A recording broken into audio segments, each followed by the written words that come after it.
Alright, let's take a look at Marvel Special Edition. This is number 3. This is Star Wars. This is in the big tabloid treasury format. As you can see, this is a regular comic, and this would be the Treasury Edition. This was released in 1978, I think. Now, at this point, Star Wars, the comic book from Marvel Comics, had come out since before the movie. So the movie was May 1977. Issue 1 was April 1977. And the first 6 issues of that comic were the movie adaptation, and they went on to other adventures. Now, after they published those initial 6, they reprinted the hell out of those in different formats, and this is one of them. This is the big Treasury edition. Let's take a look. This has some features that the original comic didn't. For example, this nice wraparound cover. This is fantastic stuff. It's Ernie Chan. So you see, this is depicts a scene of the swing across the chasm in the initial movie. Of course, the big showdown between Darth Vader and Obi-Wan. A nice group shot here. Chewie always looked weird in these early comics. Let's take a look inside. Complete Collector's Edition, the official adaptation of the epic movie by George Lucas, released by 20th Century Fox. 114 pages. Inside cover has a long time ago in a galaxy far, far away, with a nice group shot at the end of the movie. And here is the comic itself. Scripted by Roy Thomas from the screenplay. Howard Chaykin, of course, was the penciler, and a lot of different inkers involved as well. Ernie Chan, of course, did the cover for this. This layout is different. The original comic had the Star Wars logo, not necessarily the official one, but like a different font over this stuff. This panel is cropped, so there's more space here where Star Wars was. And of course, this has been reprinted to hell and back since. This, of course, has a date of 1978, roughly a year after the initial comics came out, and of course the movie itself. My copy is probably a little faded from what it was before. I find these Treasury editions fade really quickly. A lot of my Marvel paperbacks have not, and they're older than some of these. So here you have a weird-looking Darth Vader doing his thing, crushing this guy's larynx. Stuff that was cut out of the original, but we've seen stills of, where Luke Skywalker has his safari hat thing, and he's looking out into space in his binoculars, and you can see the battle from the beginning of the movie. Here you've got Luke's friends and everything here. They were cut out of the movie too. He encounters Biggs, who is thinking about joining the Rebel Alliance. You've got Leia shot in the shoulder here, stunned, and then she encounters Darth Vader, who looks different from page to page. You have C-3PO and R2-D2 roaming Tatooine and getting caught by the Jawas. And here's Luke's conversation with Biggs, his best friend that was cut out of the movie. He's mentioned in the film, but like here Biggs is like, I'm going to join the Rebel Alliance and everything, and Luke is dismayed that he can't join. Here you have Darth Vader encountering all the big generals from the Empire, and here is the infamous, like, a Vader with coffee. He levitates it into his hand, and then has it in hand here while he chokes this dude out. That's probably like a Howard Chaykin thing. I don't know. I don't think that was in the original script or something. Here you've got the droids being bought by the Lars farm, and they argue, and Luke wants to join the Rebel Alliance and all that. Fantastic comic art here. The likenesses are different. I mean, here C-3PO, like Darth Vader, is different page to page. He's got big googly eyes here and a weird mouth thing here. Here's the Tusken Raiders. They really stretched out this movie across the 6 issues. Usually they would do a movie tie-in in like 3 issues or less, right? I remember Return of the Jedi was like 2 issues. But here, this is the end of issue 1, where Luke is about to get attacked by the Sand People. And here's issue 2. And you've got Obi-Wan here.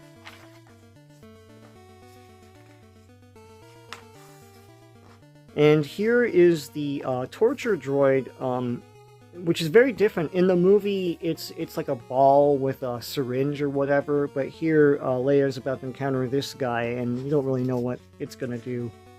Here's all scenes from the film that were in there. They go to Tatooine. For those of you who've only ever seen the so-called special editions, which are not called special editions anymore, they're just called, you know, A New Hope and all that stuff. There wasn't anything flying behind these guys. There's no Ronto. This is the original movie. So here, Obi-Wan attacks these guys just like in the film. Got a very weird-looking Chewie. Chewie for a long time just looked like a big hairy dude, like a Bigfoot or like a ZZ Top or something. Very intricate-looking Greedo. Pretty cool stuff. Of course, Han fires first. And here you have Jabba the Hutt. This was an early rendering of Jabba the Hutt. It's funny, this character, this version of Jabba the Hutt, will appear later on in the Star Wars comics. You've got Vader with red eyes. It goes from red eyes to just window eyes to gray eyes. As I say, a lot of these characters change page to page. Here's a weird like chin ball version of the of the stormtroopers. Al Williamson was the one who did the newspaper strip, and he did like photorealistic work. It was terrific and just bang on renditions of these characters. Howard Chaykin is trying to get by on a quick, scrunched schedule. And there's some great stuff here, like this Millennium Falcon and their version of hyperspace here. That was the end of issue 2. Here's issue 3. And this edition, the Treasury edition, features this here where it just has a random like cast list and everything. Here they're about to blow up the planet of Alderaan, and they do. All of this is fairly accurate. The pieces here on the game board are not the same, but hey. Here you've got Luke Skywalker fighting this thing, but he's fighting it not deflecting blasts, like laser blasts like in the film. And he puts the helmet on and he can like reach out with the Force and all that stuff. Here they encounter the Death Star. And here they are encountering the Death Star. I think that there was there have been recent movie adaptations of Star Wars with like modern art, and I'm not a big fan of that. I like the old like comic art and the line art and everything, the old coloring. That's what comics are. But I'm not a big fan of those. There's also a photo novel, I have that, of Star Wars, but it's the special edition. It's all the different special edition stuff. Here's something that's unique to the Treasury edition. This is a pinup of Ben Kenobi, looking busted here, but like pretty cool with his lightsaber. The lightsabers were different colors. I guess they felt that red showed up better on comic pages at the time, but it's not his blue. Later on, you'll see the duel between Kenobi and Vader, and they both have red sabers. It's the same thing as the back cover as well. Got all these balloons here. I don't know what that's all about. I'm sure kids took this out and as their pinup. In the back is a nice cover gallery of the 6 issues that made up the movie. Here you've got, like, you know, all the way to issue 6. More pinups. Here you've got the next issue, in battle with Darth Vader. And all the same sorts of stuff you saw in the movie here. They're in the trash compactor. There's more going on with this Dianoga. And here C-3PO tries to save them from the trash compactor. And when they get out, a tentacle from the Dianoga comes out and they have to shoot it, which wasn't in any version that I know. Here they're evading these stormtroopers. They're about to cross the chasm here, and they swing across. That was a famous scene from the original Star Wars. Here, Vader's eyes are red again. He confronts Kenobi. They fight, and they keep fighting here, and all the troopers, I remember in the movie, they're all like running over to take a look. Here, Kenobi gets a mega death. He gets like vaporized. But he turns into nothing, so it's strange, right? And then Luke is mourning it. I like this. Leia's like, "Come on!" So they escape. Here's the next issue. I think this is 5. Issue 5. Lo, the Moons of Yavin. They have to shoot down these TIE fighters, so they do. That's like in the movie as well. I don't know what they were using as reference for this. Here they escape hyperspace, and the Death Star is going to hone in on their coordinates. I don't know if they saw an early work print or something like that. I mean, Biggs Darklighter looks like the actor, so they were clearly looking at something. Here, Luke and Leia kiss, because they didn't write in that, hey, they're brother and sister yet. This guy says that when he was a kid, he met Luke's father. Luke's father is infamous, well, famous, you know, and knows that the father was a Jedi Knight. Here's Biggs as well. Biggs is like, listen, you know, after this, we'll get together and have stories. Of course, that's not going to happen. So all the X-Wing fighters are going off into space. Here's another pinup with a very fat Chewie, a very thick Solo. This is Carmen Infantino. And Terry Austin, it looks like. Final chapter. This is the final issue. This issue is all dogfights. It's awesome. Look at all this. I like the different colors of the different leaders here. So they're all attacking the Death Star. Darth Vader decides to strap in for himself and go out there and fight the good fight. Here, everyone gets their ass kicked. I think this is the one where Porkins dies. Porkins, do you read? Eject, eject. And Porkins dies, and then they called him Piggy. There's also a bit here about how Porkins was Biggs' friend, so that's something.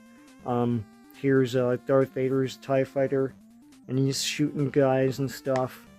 And they actually kill the guy who tries to make the first run on the reactor, as opposed to the movie where the guy does shoot the reactor and it doesn't work.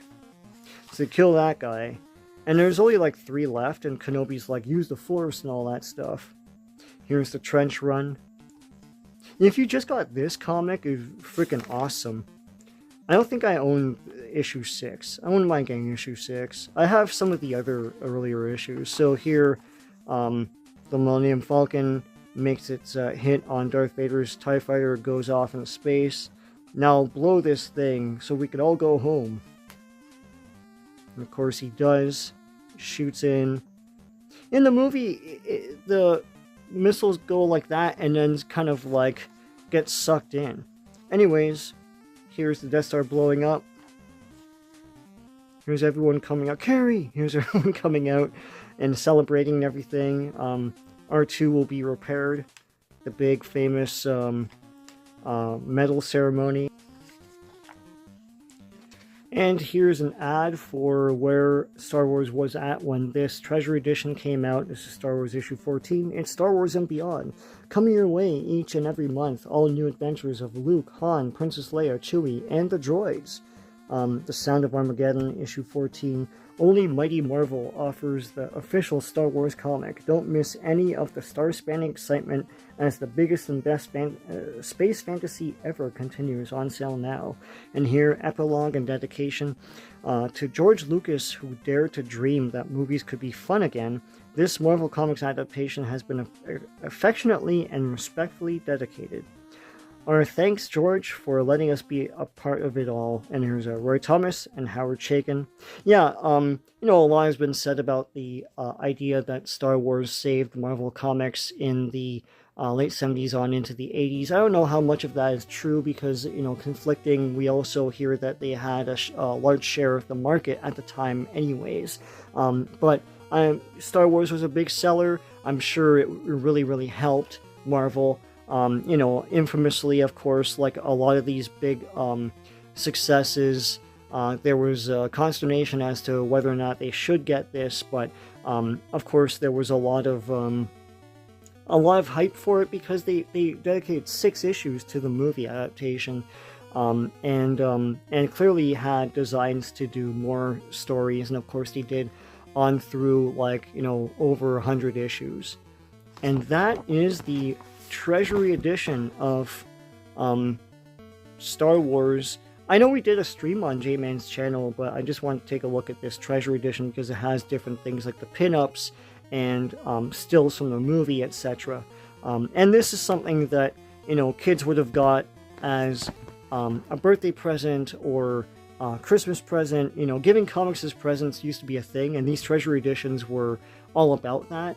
Pretty cool stuff. I would adore this if I got this as a present for Christmas or birthday.